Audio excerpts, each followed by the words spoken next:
아들 하나 못 낳는 게 무슨 며느리야. 애비 없는 티가 여기저기서 난다니까.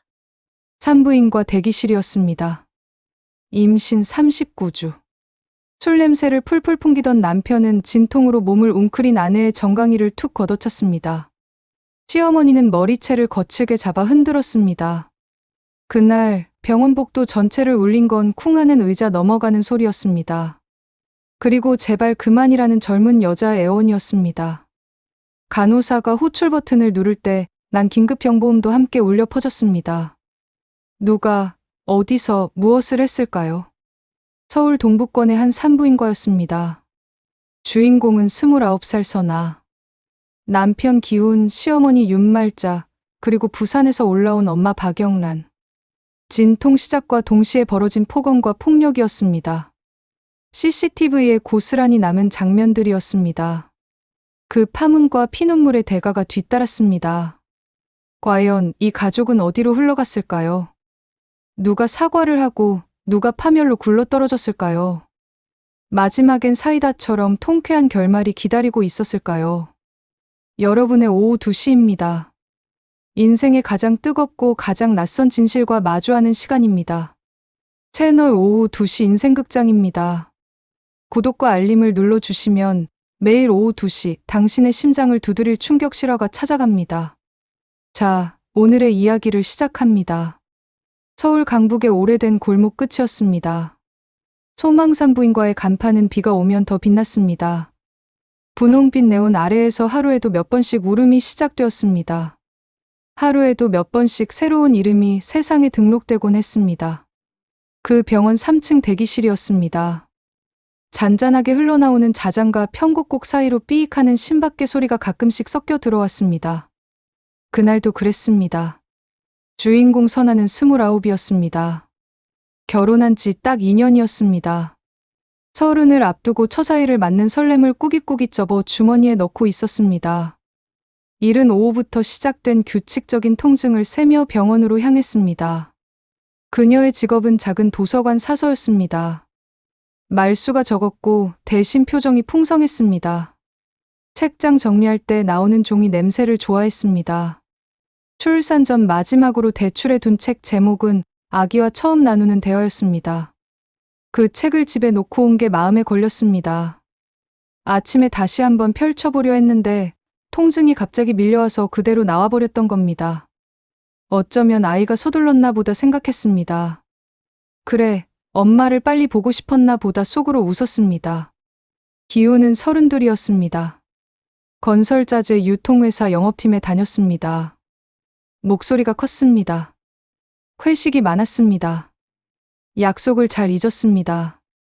그러나 회사에서만큼은 내 편이 없어라며 상사 욕을 하다가도 어느 순간 그 화살을 집으로 들고 오는 사람이었습니다. 연애 때는 달달했습니다. 결혼하고 나서는 사소한 것들을 챙기지 못했습니다. 그 사소함이 쌓여 어느새 명절 갈등으로 번지곤 했습니다. 설날에는 시댁 먼저가 국룰이라며 고속도로 톨게이트에서 차를 돌렸습니다.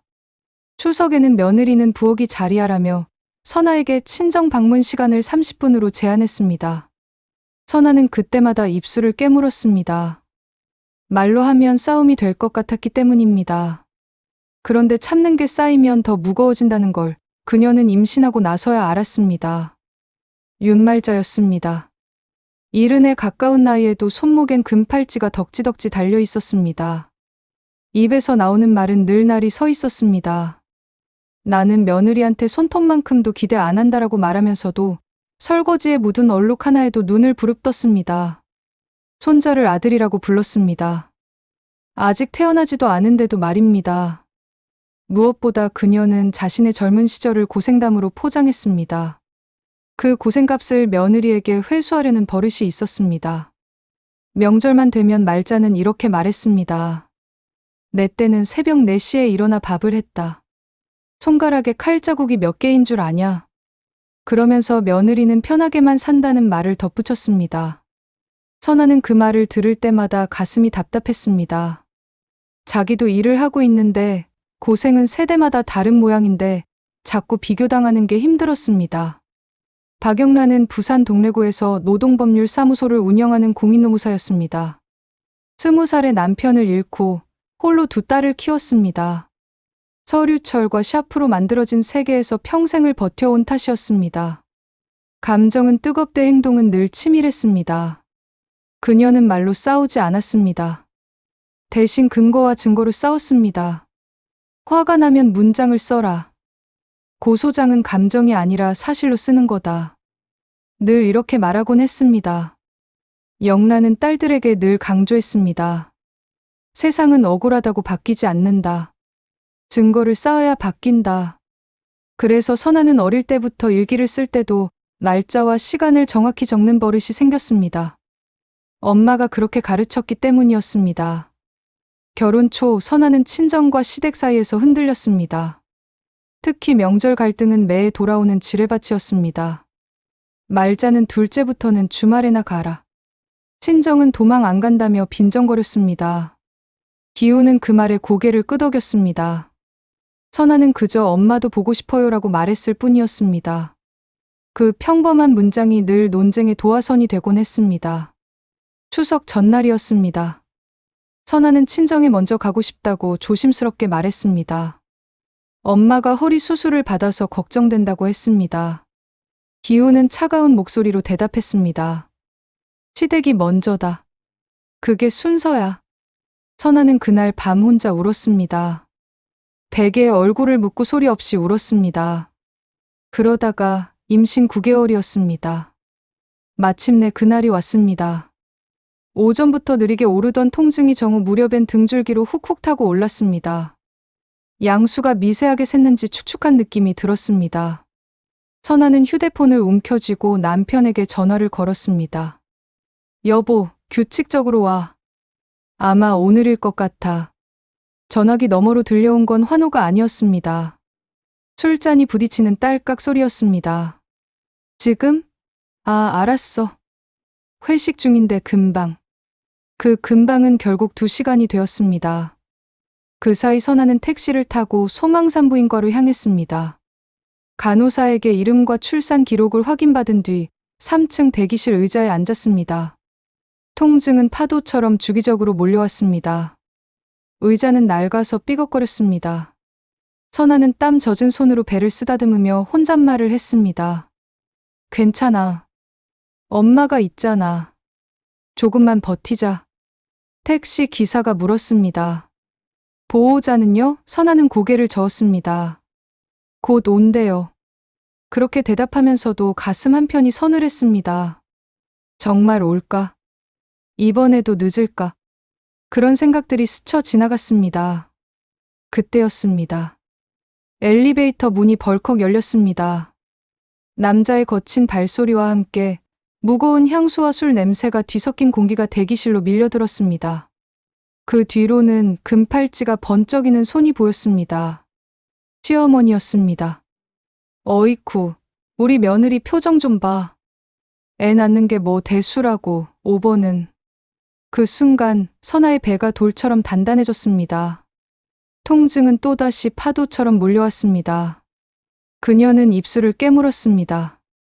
하지만 그녀는 아직 몰랐습니다. 진짜 파도는 지금부터라는 것을. 엘리베이터에서 내리자마자 기우는 대기실을 한번 쓸어봤습니다. 슬쩍 입꼬리를 올렸습니다. 대기실 맞은편 유리문 너머 신생아 씨를 보는 사람들 몇이 눈에 들어왔기 때문이었습니다. 그는 나름 체면을 차려야 한다고 생각했나 봅니다. 아, 많이 아파? 힘내라고 하려고 빨리 왔지. 말끝에 섞여 나오는 소주 냄새는 빨리라는 단어를 비웃고 있었습니다. 선아는 묻지 않을 수 없었습니다. 회식이었어? 오늘 진짜일 수도 있다니까. 아, 그러니까 왔잖아. 근데 오늘이 하필이면. 기훈의 혀끝이 잠깐 머뭇거렸습니다. 뜻밖의 이름이 툭 떨어졌습니다. 라이랑 중요한 얘기가 있던 날이었거든. 그 이름이었습니다. 라이. 기훈의 대학 시절 연인이었습니다. SNS에서 여전히 반짝이는 조명 아래 라이브 커머스를 진행하는 쇼호스트였습니다. 그 아이는 이미 지난 과거야. 기훈은 그렇게 말했었습니다. 그런데 대기실 형광등 아래에서 다시 소환된 그 이름은 선아의 등줄기를 한기처럼 훑고 지나갔습니다. 지금 그 얘기를 왜 해? 솔직히 말해서 내 인생이 꼬인 건, 타이밍 때문이긴 해. 원래 내 옆에는 나이가 있어야 했다는 말은 끝내 입 밖으로 나오지 않았습니다. 그 대신 말자가 끼어들었습니다. 남자는 말이지 밖에서 얼마나 스트레스 받는 줄 알아? 애 하나 낳는다고 세상 무너지는 줄 알고 생색은. 내가 셋 낳을 땐 논밭 다니면서도 허리 한 번 안 펴고. 말자는 손가락을 펴며 하나하나 세기 시작했습니다. 첫째 낳고 이틀 만에 김장했다. 둘째 낳고 사흘 만에 밭에 나갔다. 셋째는 집에서 혼자 낳다시피 했다. 그런 얘기들이었습니다. 선아는 그 말을 들으면서 생각했습니다. 그건 자랑이 아니라 슬픈 일인데 왜 자랑처럼 말하실까? 그때 쾅! 대기실 끝 의자 하나가 뒤로 밀리며 넘어졌습니다. 통증 파도가 정점을 찍었는지 선아의 손이 의자 팔걸이를 움켜쥐다가 미끄러진 탓이었습니다. 간호사가 허겁지겁 달려왔습니다. 산모 보호자분, 지금 규칙적인 간격이면 분만실로 이동하셔야 해요. 보호자? 보호자는 여기 있지. 기훈이 손으로 자기 가슴을 툭 치려던 그 순간 말자가 눈살을 찌푸렸습니다. 아들, 잠깐. 병원비는 카드 한도가 남았나? 지난주에 라이가 쇼핑몰 오픈한다길래 좀 도와줬잖아. 그 이름이 또 나왔습니다. 선아의 눈에서 눈물이 툭 떨어졌습니다. 아픔 때문이 절반, 모욕 때문이 절반이었습니다. 그녀는 숨을 깊게 들이켰습니다. 아이에게 들려줄 첫 목소리가 울음이 되지 않게 하기 위해서였습니다.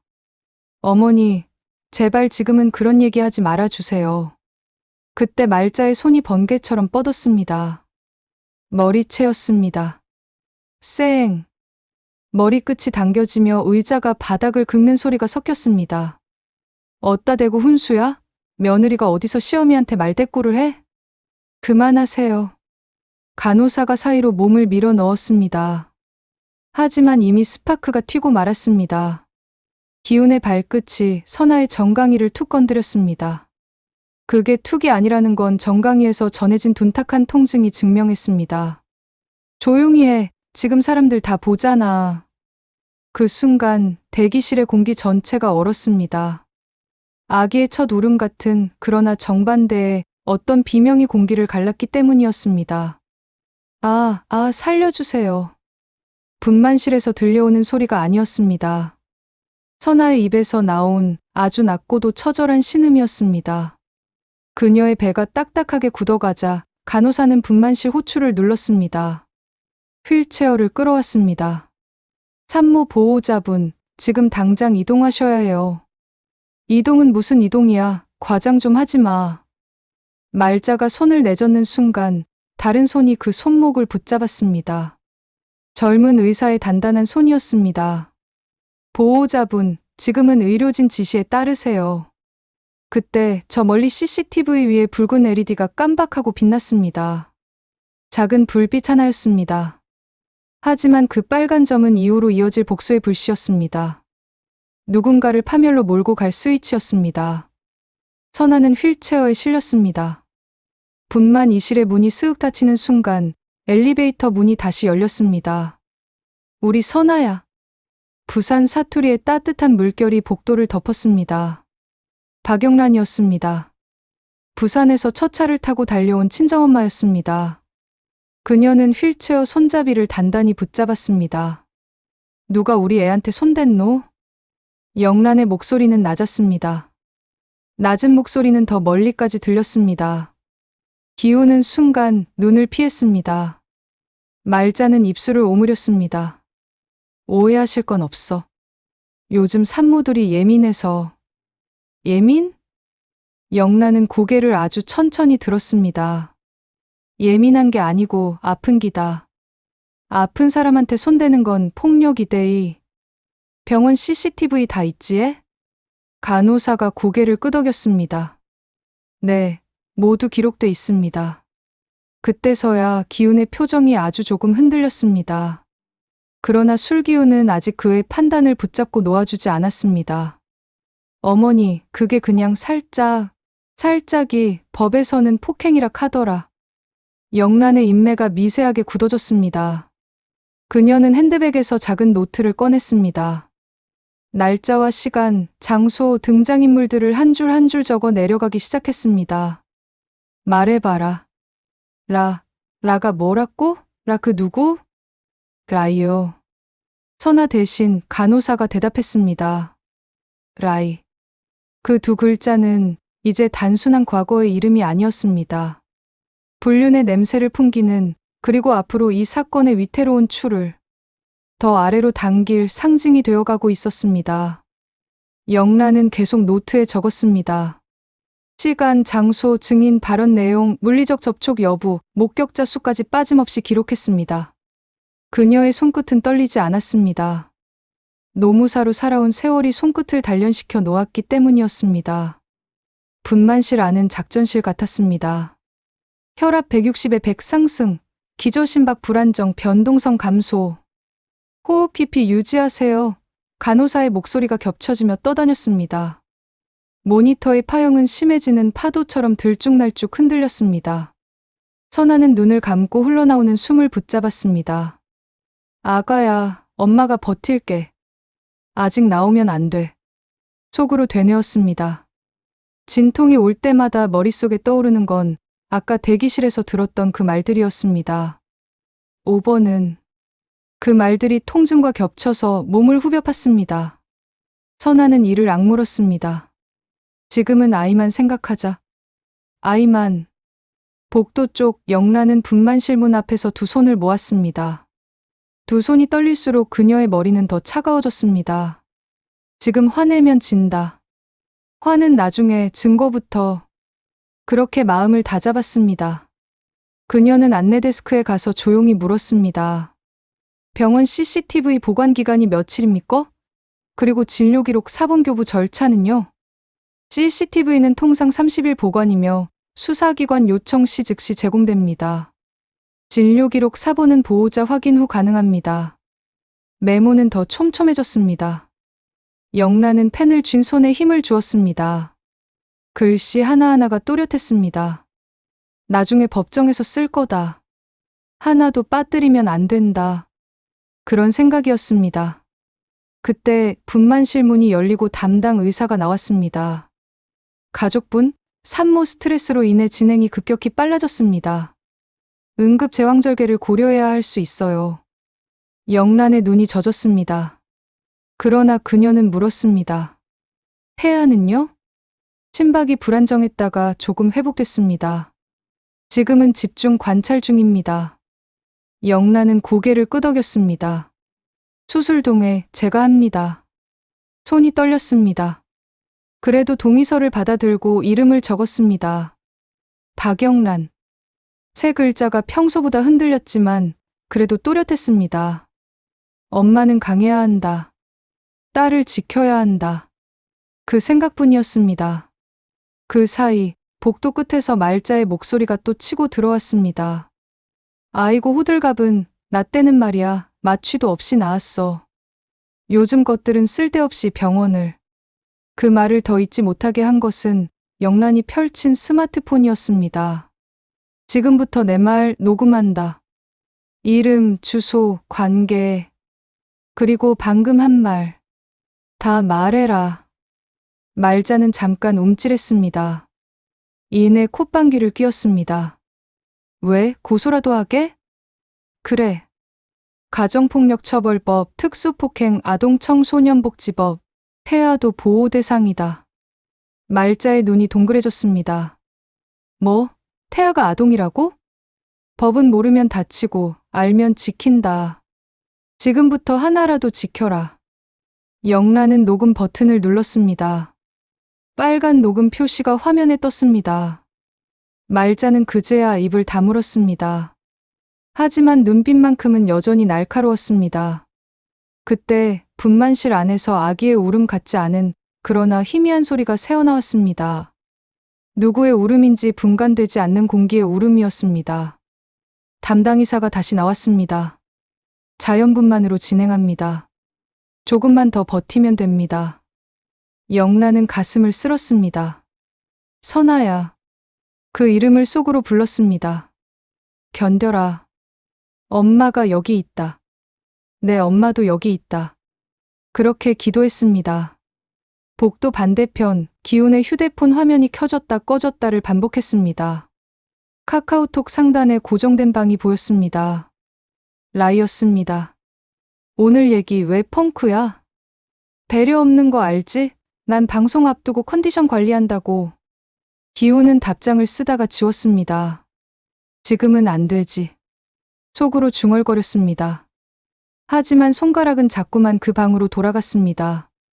그 모습이 병원 로비 CCTV의 고정 프레임 안에 고스란히 박혔다는 사실을 그는 아직 몰랐습니다. 시간이 늘어났습니다. 늘어진 시간만큼 선아의 입술에서 깨진 살점들이 늘어났습니다. 입술을 너무 세게 깨물어서 피가 맺혔습니다. 간호사가 거즈를 갖다 댔습니다. 산모님, 입술 놔주세요. 다치세요. 그 말에 선아는 깨달았습니다. 아, 내가 나를 다치게 하고 있구나. 마지막 파도가 몸을 통째로 들어올리는 듯 밀려왔습니다. 그녀는 속으로 소리쳤습니다. 지금이야, 몸이, 아이가, 세상이 동시에 갈라지는 듯한 그 찰나였습니다. 우와. 신생아실에서 종종 들을 수 있는 그러나 이 순간만큼은 온 우주가 박수치는 소리로 들리는 울음이 세상으로 쏟아졌습니다. 아기의 울음과 함께 누군가의 숨죽인 흐느낌이 겹쳐졌습니다. 간호사의 목소리가 울컥거리는 것을 숨기려는 듯 빠르게 흘렀습니다. 아기 건강합니다. 남아, 아프가 점수 9점. 영란의 무릎이 살짝 풀렸습니다. 그녀는 의자에 털썩 주저앉았습니다. 고개를 떨구고 조용히 울었습니다.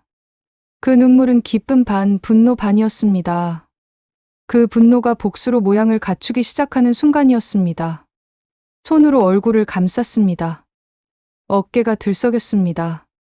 옆에 있던 간호사가 물 한 컵을 내밀었습니다. 영란은 고맙다고 말하고 물을 한 모금 마셨습니다. 목이 메어서 넘어가지 않았습니다. 그래도 억지로 삼켰습니다. 지금 무너지면 안 된다. 싸움은 이제 시작이다. 반면 복도 끝에서 말자는 남아라는 단어에 오히려 입꼬리를 올렸습니다. 거봐. 내가 뭘 했어. 우리 집 뿌리가 튼튼하다니까. 남자는 씨가 중요한 거야. 내 손주가 아들이라니. 영란이 천천히 고개를 들었습니다. 방금 그 말 다시 해봐라. 뭐가? 씨가 중요하다고? 말자는 대수롭지 않게 어깨를 으쓱했습니다. 딸 낳으면 어련히 또 낳지. 아들은 있어야 집안이 서는 기라. 영란은 일어나 말자에게 바짝 다가섰습니다. 그러나 손을 뻗진 않았습니다. 그 대신 아주 천천히 말했습니다. 그 씨가 지금 산모 정강이를 찬 그 발에서 나온 기라. 뿌리를 찾으면 폭력이다. 그 폭력의 씨를 오늘 내가 뽑아버릴 끼다. 그 다짐은 선언이 되었습니다. 선언은 계획이 되었습니다. 영란은 다시 노트를 펼쳤습니다. 방금 말자가 한 말을 그대로 적었습니다. 남자는 씨가 중요하다. 딸 낳으면 또 낳지. 한 글자도 빠뜨리지 않았습니다. 이것도 증거다. 성차별 발언도 증거다. 그 사이 회복실로 옮겨진 선아는 아이를 잠시 안아보지도 못한 채 링거와 수축 관찰에 들어갔습니다. 그녀가 깨어났을 때 가장 먼저 눈에 들어온 것은 작고 붉은 입술로 허공을 빠는 작은 존재였습니다. 그리고 그 곁에서 팔짱을 낀 채 의자에 앉아 팔자를 고치는 윤말자와 초조하게 휴대폰을 들여다보는 기훈이었습니다. 애 이름은 내가 정한다. 대대로 우리 집안에서 쓰는 한자 이름이 있어. 말자의 말에 선아의 입술이 떨렸습니다. 어머니, 저 먼저 아이 좀 안아도 될까요? 산모는 누워있어. 산후병 무서운 거 몰라? 애는 내가 볼 테니 걱정 말고. 선아는 눈물이 핑 돌았습니다. 내가 낳은 아인데. 내가 안아야 하는데. 손을 뻗었지만 힘이 없었습니다. 말자는 아이를 안고 창가로 갔습니다. 등을 돌린 채 아이에게 뭔가 중얼거렸습니다. 그 순간 방문이 철컥 열렸습니다. 보호자분들, 잠깐만 나가 주시죠. 의사의 단단한 목소리였습니다. 그리고 그 뒤에서 하나의 그림자가 들어왔습니다. 검은 블라우스, 단정한 정장바지, 손에는 서류철이 들려 있었습니다. 박영란이었습니다. 시간 많이 안 뺏는다. 지금부터 내 말 들어라. 그녀의 톤은 낮았습니다. 낱낱이 음절이 방 안공기를 정리하는 듯했습니다. 첫째, 방금 전 폭언과 폭행 병원 CCTV로 확보됐다. 둘째, 의료진 목격자 진술 확보 중이다. 셋째, 접근금지 가처분, 형사고소, 손해배상 청구, 동시에 간다. 넷째, 아이의 친권 양육권 제한 검토한다. 다섯째, 내가 뭐라 했노? 라이? 기훈의 얼굴이 굳었습니다. 불륜 의혹, 디지털 포렌식으로 확인한다. 핸드폰 캡처, 메시지, 호출 기록. 영장 받으면 죄다 드러난다. 말자의 콧방귀가 멎었습니다. 기훈은 더 이상 눈을 마주치지 못했습니다. 영란은 서류철을 탁 하고 침대 옆 테이블에 내려놓았습니다. 소리가 생각보다 컸습니다. 방 안공기가 얼어붙었습니다. 지금부터 내 딸하고 내 손주한테 1미터 안에 못 온다. 법적으로 막는다. 어기면 구속이다. 알아들었나? 말자가 입을 열려다 말았습니다. 영란의 눈빛이 칼날 같았기 때문이었습니다. 기훈은 고개를 숙인 채 아무 말도 하지 못했습니다. 그리고 그날 밤이었습니다. 서울의 몇몇 기자들 단톡방에 익명의 제보가 들어갔습니다. 산부인과 대기실 임산부 폭행. CCTV 있음. 누군가가 보낸 그 짧은 문장이었습니다. 그 뒤에 수십 개의 자세히라는 답장이 달렸습니다. 누가 보냈는지는 알 수 없었습니다. 하지만 그 제보는 정확했습니다. 날짜, 시간, 병원 이름, 사건 개요까지 빠짐없이 적혀 있었습니다. 기자들은 움직이기 시작했습니다. 다음날 오전 9시였습니다. 지역 뉴스의 한 귀퉁이에 작은 자막이 달렸습니다. 임산부 폭행 논란 CCTV 공개. 그리고 그 자막은 오후가 되기 전에 포털 메인에 올라갔습니다. 해시태그가 달렸습니다. 임산부 폭행, 병원 난동, 가정폭력, 시어머니 며느리 갈등. 세상은 빠르게 분노했습니다. 누군가는 빠르게 등을 돌렸습니다. 댓글이 쏟아졌습니다. 저게 사람이야? 임산부한테 저럴 수가. 시어머니는 뭐 하는 거야? 남편은 술 먹고 와서 발로 차? 미쳤네. 댓글 하나하나가 칼이 되어 기훈과 말자를 찔렀습니다. 그 누군가 중에는 기훈의 회사 대표도 있었습니다. 기훈 씨, 당분간 나오지 마. 회사 이미지가 있어서. 전화 한 통이었습니다. 설명도 없었습니다. 기훈은 멍하니 휴대폰을 내려다봤습니다. 이게 뭐지? 꿈인가? 그런 생각이었습니다. 그리고 시골집 마을회관의 노인들도 있었습니다. 저 집 아들, 그 임산부 때린 놈 아이가? 말자는 마트에서 카트를 밀다가 누군가의 수군거림을 등에 꽂힌 화살처럼 맞았습니다. 저 사람 뉴스 나온 그 사람 맞지? 등줄기에서부터 식은땀이 흘렀습니다. 그녀는 처음으로 세상이 자신을 향해 냉랭하게 굳어가는 기색을 느꼈습니다. 카트를 그대로 두고 마트를 나왔습니다. 집까지 걸어오는 내내 뒷목이 따가웠습니다. 하지만 이건 이제 시작일 뿐이었습니다. 뉴스가 나간 지 하루였습니다. 박영란의 사무실 팩스로 공문이 삑 소리를 내며 들어왔습니다. 소망산부인과의 CCTV 보존 요청에 대한 회신이었습니다. 경찰서의 사건 번호 배정 통지였습니다. 여성가족부 산하 피해자 보호기관의 상담 연결서였습니다. 영란은 서류를 가지런히 정리해 클리어 파일에 넣었습니다. 상단에 포스트잇을 붙였습니다. 1점, 형사 2점, 민사 3점, 가처분 4점, 보호. 네, 글자가 또렷했습니다. 전화벨이 울렸습니다. 네, 박영란 노무사 사무소입니다. 수화기 너머로 들린 목소리는 낮았습니다. 약간 쉰 목소리였습니다. 저는 나이입니다. 영란의 눈썹이 아주 천천히 올라갔습니다. 말씀하세요. 저 기자들이 연락이 와요. 저랑 관련 있다고. 근데 저는 그날 병원에 없었고. 질문을 할게요. 당신이 기훈 씨와 최근에 연락한 건 사실입니까? 잠시 침묵이 흘렀습니다. 연락은 했어요. 근데 녹취합니다. 날짜, 시간, 장소. 그리고 당신이 모르는 사이 당신 이름이 폭력의 방아쇠로 쓰였다. 그 부분 책임과 무관합니까? 라이의 숨이 흔들렸습니다. 제가 바보였어요. 방송에서 이미지 지키느라 과거를 정리한다면서 자꾸 메시지를 받았어요. 오픈 축하해, 쇼핑몰 잘 되라 그런 말들이. 입금 내역 있습니까? 후원 형식으로 몇 번. 그럼 이렇게 하세요. 사실 확인서 작성. 당신이 관계 없음을 명확히 하고 금전 오가는 내역 전부 공개. 그걸로 적어도 불륜의 실체는 가린다. 대신 증인으로 서라. 이름을 들먹이며 폭력을 정당화하는 남자들에 대해. 수화기 너머에서 아주 길고 낮은 숨이 흘렀습니다. 서겠습니다. 라이는 울먹이는 목소리로 말했습니다. 영란은 전화를 끊고 창밖을 바라봤습니다. 부산 바다가 보였습니다.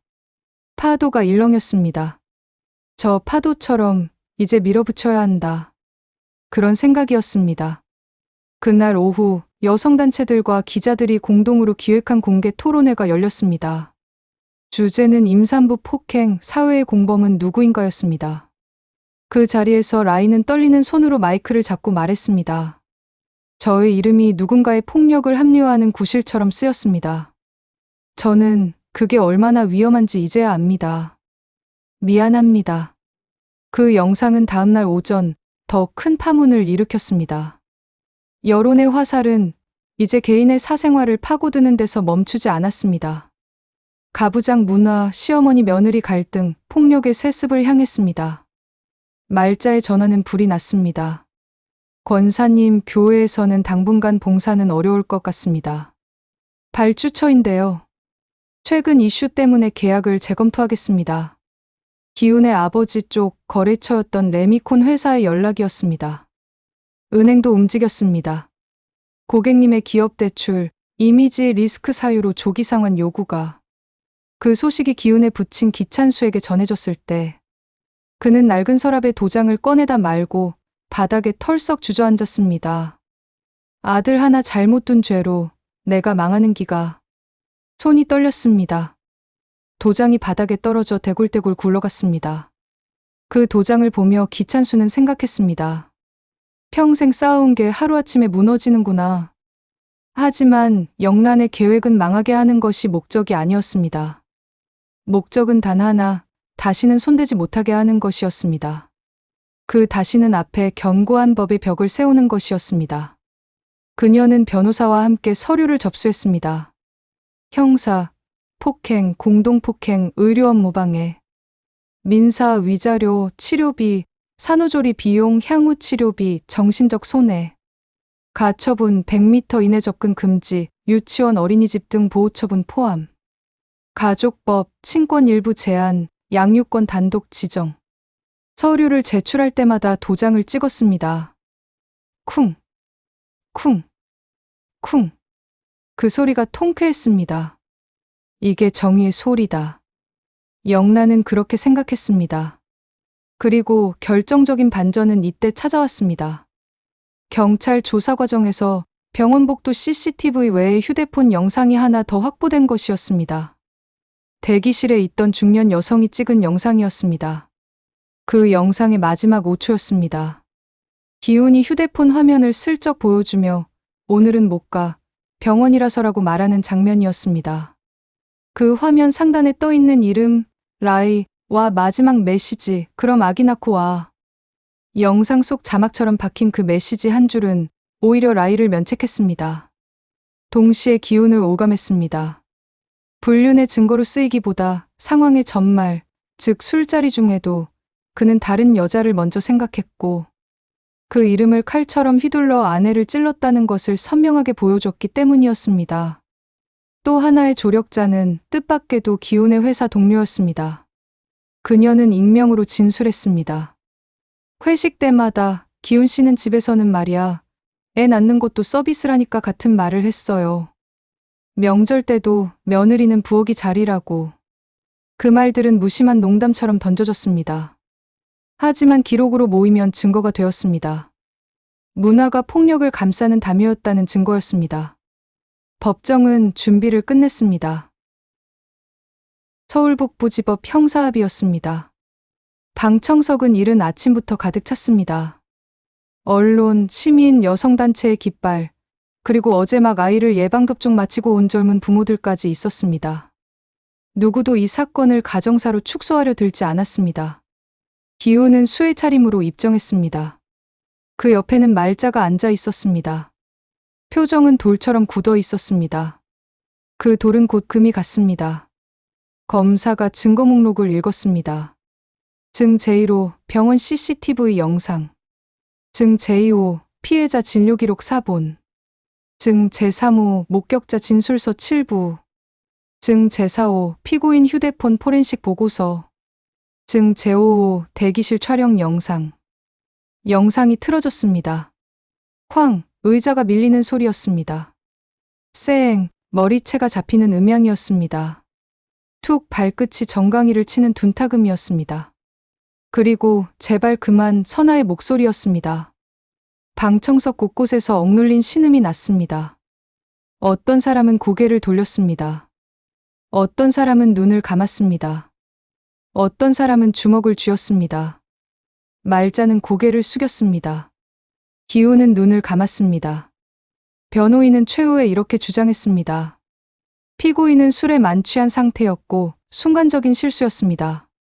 깊이 반성하고 있습니다. 검사는 고개를 저었습니다. 가정은 면죄부가 아닙니다. 임신부를 대상으로 한 폭력은 태아, 미래 세대까지 위협하는 중범죄입니다. 판사가 고개를 들었습니다. 피고인에게 징역 1년 6개월을 선고한다. 집행유예 없이 실형. 또한 피해자에 대한 접근금지 2년, 보호관찰 2년을 명한다. 법정 한편에서 박수가 터졌습니다. 판사의 제지로 곧 멎었습니다. 하지만 멎은 것은 소리뿐이었습니다. 방청석의 표정에 번진 안도의 물결은 멎지 않았습니다. 선아는 방청석 끝에 앉아 있었습니다. 눈물이 주르륵 흘렀습니다. 영란이 딸의 손을 꼭 잡았습니다. 이겼다. 우리가 이겼다. 말하지 않아도 알 수 있었습니다. 민사 재판은 더 무거웠습니다. 위자료 7천만 원이었습니다. 치료비와 산후조리비 전액이었습니다. 정신적 손해배상이었습니다. 그리고 가정법원의 결정이었습니다. 양육권 단독 지정이었습니다. 기훈과 말자의 면접 교섭 제안이었습니다. 그날 저녁 뉴스 자막이 굵게 지나갔습니다. 임산부 폭행 남편 실형, 시어머니 공동폭행 벌금형. 그 다음은 세상의 법이 아닌 삶의 법이 집행되었습니다. 기훈의 회사는 그를 징계해고했습니다. 거래처들은 기찬수의 회사를 하나 둘 떠났습니다. 은행은 대출을 조기 상환 요구했습니다. 담보부동산은 경매로 넘어갔습니다. 가족 파탄이었습니다. 그 단어가 신문사설의 제목처럼 그들의 집 현관문 위에 달린 명패를 대신했습니다. 말자는 마트에서, 미용실에서, 교회에서 매번 수군거림 앞에 멈춰서야 했습니다. 결국 집 밖을 못 나왔습니다. 우울증 진단서가 발급되었습니다. 하지만 그녀는 여전히 한 가지를 인정하지 않았습니다. 그때 내가 한 말이 뭐가 틀렸다고. 그 말은 이제 본인에게 돌아와 스스로를 찌르는 칼이 되었습니다. 혼자 방에 앉아 중얼거렸습니다. 내가 뭘 잘못했나. 나도 그렇게 살았는데. 며느리 때리는 게 뭐가 나쁜가. 하지만 아무도 대답해주지 않았습니다. 세상은 변했고 말자만 그 자리에 멈춰 있었습니다. 라인은 공개 사과 이후 방송계를 떠났습니다. 여성폭력 예방 캠페인에 합류했습니다. 그 선택이 모든 것을 씻어주진 않았습니다. 하지만 적어도 이름이 폭력의 도구로 쓰인 세계에 균열을 냈습니다. 라인은 강연장에서 말했습니다. 저는 제 이름이 어떻게 쓰이는지 몰랐습니다. 하지만 이제 압니다. 말 한마디, 이름 하나도 칼이 될 수 있다는 거요. 청중들은 박수를 보냈습니다. 그 박수 속에서 라이는 조금씩 숨을 쉬기 시작했습니다. 그리고 선아였습니다. 그녀는 아이에게 이름을 지었습니다. 혜운이었습니다. 해가 온다는 뜻이었습니다. 혜운은 환하게 웃었습니다. 그 웃음은 박영란의 주름 사이사이에 새 햇살처럼 얹었습니다. 부산 사투리의 자장가가 서울 아파트의 작은 방을 포근히 감쌌습니다. 우리 혜운이 잘도 잔다. 엄마 닮아 이쁘다. 할매가 여구 있을 끼니 무서운 거 하나도 없다. 영란은 저녁마다 작은 식탁 위에 서류철을 올려두었습니다. 그 서류철의 마지막 페이지에는 이렇게 쓰여 있었습니다. 분노는 연료, 증거는 엔진, 정의는 길. 정의의 길 끝, 그녀는 마침내 멈춰섰습니다. 통쾌한 결말이었습니다. 누구의 파멸을 즐기기 위해서가 아니었습니다. 다시는 같은 일이 생기지 않기를 바라는 마음이었습니다. 서류철을 덮으며 영란은 생각했습니다. 이 싸움은 나만을 위한 게 아니었다. 선아를 위한 것도 맞지만 앞으로 태어날 모든 아이들을 위한 것이었다. 폭력 앞에서 주저앉지 않는 엄마들을 위한 것이었다. 그리고 마지막 장면이었습니다. 공원 벤치였습니다. 혜운이 처음으로 뒤집기를 성공한 날이었습니다. 선아는 천천히 박수를 쳤습니다. 혜운아, 잘했어. 우리 아가 대단하다. 그때 멀리서 누군가가 지나갔습니다. 수척한 남자였습니다. 기훈이었습니다. 그는 잠깐 멈칫했습니다. 하지만 다가오지 못했습니다. 접근 금지 명령의 선을 넘을 용기, 아니 무모함이 그에게는 없었습니다. 선아는 아이를 안아 들었습니다. 아주 조용히 말했습니다. 우린 잘 살 거야. 그 말은 약속이 아니었습니다. 선언이었습니다.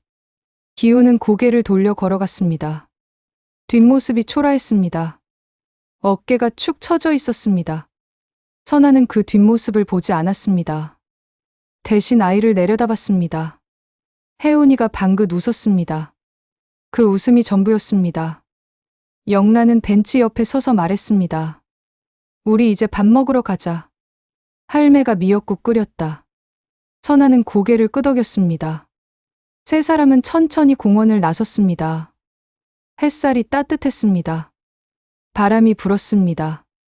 혜운이의 작은 손이 엄마의 손가락을 꼭 쥐었습니다. 그 손에 힘이 있었습니다. 살아갈 힘이었습니다. 여러분, 오늘 이야기는 끝났습니다. 하지만 현실의 이야기는 지금도 누군가의 복도에서, 누군가의 대기실에서, 누군가의 부엌에서 계속되고 있을지 모릅니다. 가정사라는 말은 종종 폭력을 숨기는 담요가 됩니다.